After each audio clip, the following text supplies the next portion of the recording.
How you doing, everybody? It's Wednesday. It's the 18th of August 2010, and we went to the bond market yesterday. Ireland did, and we managed to raise 1.5 billion. We have to do this every month, every single month for the foreseeable future. We have to go to the bond market and borrow money. And this year we'll borrow approximately 20 billion.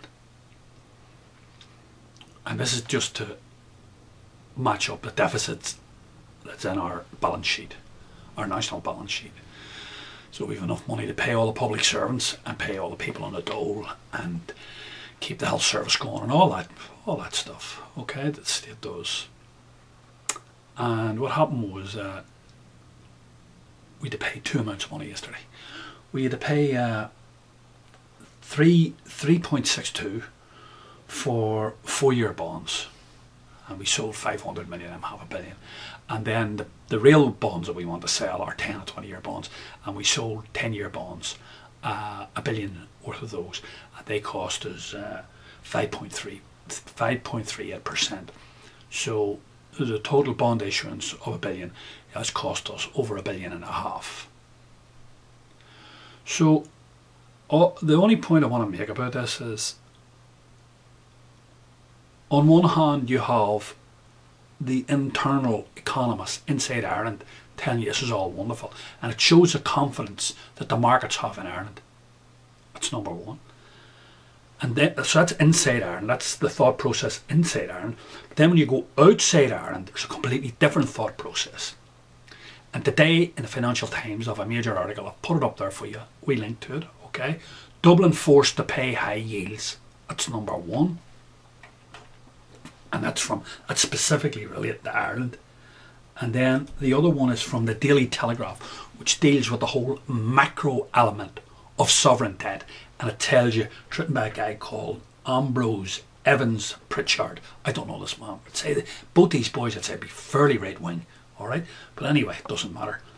They probably tell a good percentage of the truth.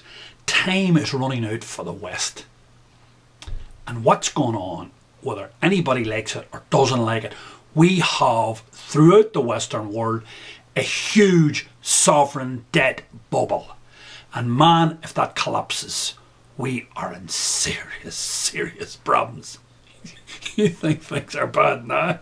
I tell you, if one of those big states defaults on their debt, it'll come down like a house of cards. I'm laughing because it's going to affect me just the same as everybody else, but it'll affect some people desperately.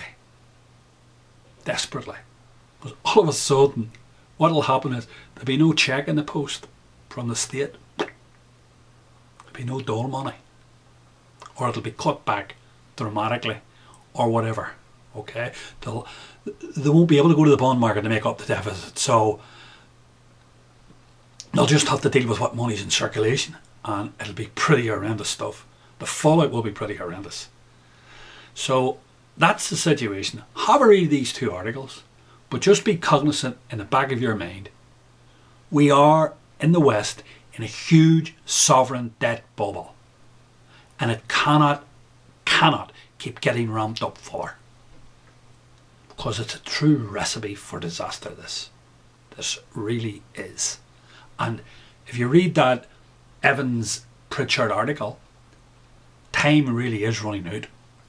All we need is just one of those countries, not just the big countries, any country, to have a major problem and default on those, and the whole thing will just shatter. Listen, we're going to talk more, okay? Bye.